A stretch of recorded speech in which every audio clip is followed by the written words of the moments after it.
Hi everyone! Welcome to Jelicious Vanity. So for today's video, tungkol ito sa aking updated skincare routine. So wala namang masyadong bago sa skincare ko. Meron lang ako tinanggal at meron lang akong binawas. So kung gusto niyo makita kung ano ang mga ito, just keep on watching. Unahin na natin yung ginagamit kong toner. Yun pa rin yun naman yung ginagamit ko. As you can see sa nakaraang video ko na skincare routine, ang iniba ko lang sa kanya yung kanyang formula. So, yung dating ginagamit ko yata, papaya yata yun kung di ako nagkakamali. So, ngayon naman, ito yung pimple fighting. Mas gusto ko yung formula nito kaysa sa ibang flavor kasi kapag in-apply ko na siya sa skin ko, hindi siya malagkit and then, ang bilis niya matuyo. Para talagang na-absorb siya talaga sa skin. Kaya lang, pag gumagamit ako nito, hindi pwedeng walang moisturizer kasi nagda-dry talaga siya sa skin. Hindi siya tulad ng mga Eskinol. Hindi siya katulad ng ibang toner na malagkit. Ito talagang nagda-dry siya. Kaya nagustuhan ko rin siya.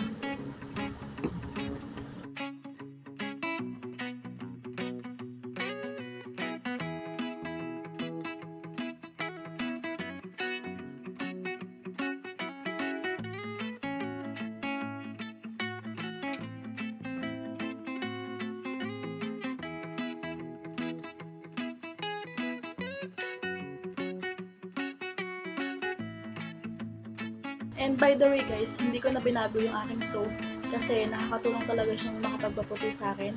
Yun pa din yung ginagamit ko, yung kojic acid. So, doon na tayo sa next product. Ito guys, sobrang excited na akong makita nyo to.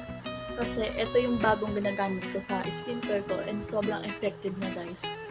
So, ito yung Bench Organics Aloe Vera Soothing Gel. Guys, itry nyo to. Sobrang ang ganda niya sa skin. Talagang nakapag-moisturize siya. Tapos kapag natuyo siya, ang lambot-lambot niya talaga sa skin. So, it says that non-sticky, weak absorbing, and moisturizing. So, ito ay 300 ml. Nabili ko siya for only 189 pesos. Syempre sa Bench. Bench yung tatak niya. Pag in-open siya, ganito yung itsura niya. Safety seal. Ayan.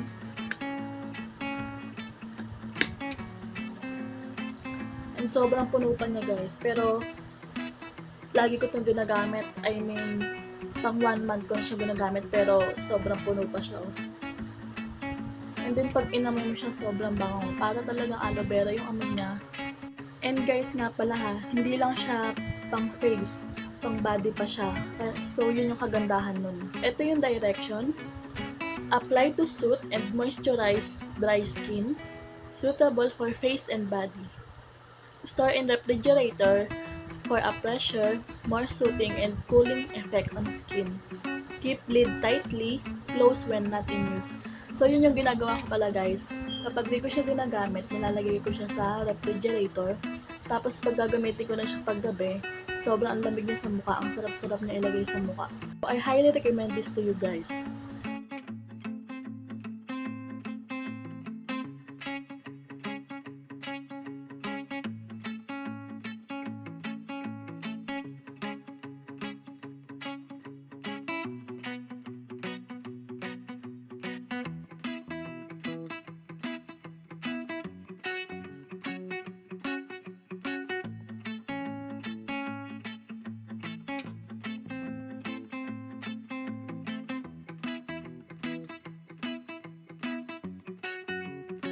And the last product na ipapakita ko sa inyo ay itong Nivea Cream.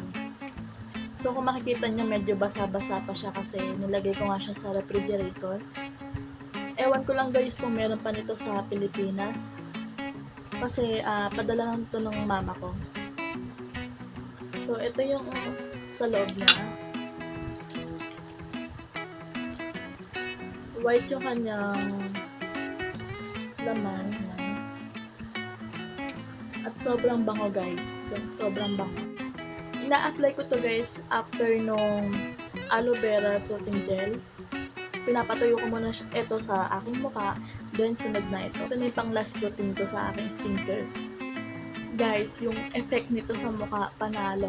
Sobrang ang lambot-lambot niya sa mukha. Kaya lang, ang ayaw ko dito guys, masyado siyang sticky sa mukha kapag ilalagay na.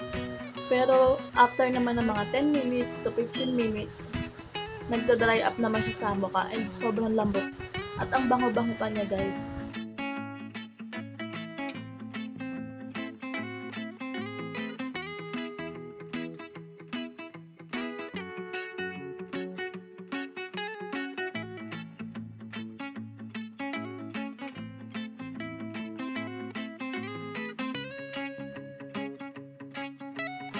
So, minsan kapag tinatamad akong gumamit ng soothing gel, ito na lang ginagamit ko as moisturizer. Ayan.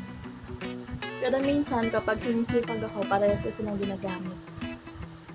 So, yun lang naman yung mga kadalasan ginagamit ko sa mukha ko for everyday.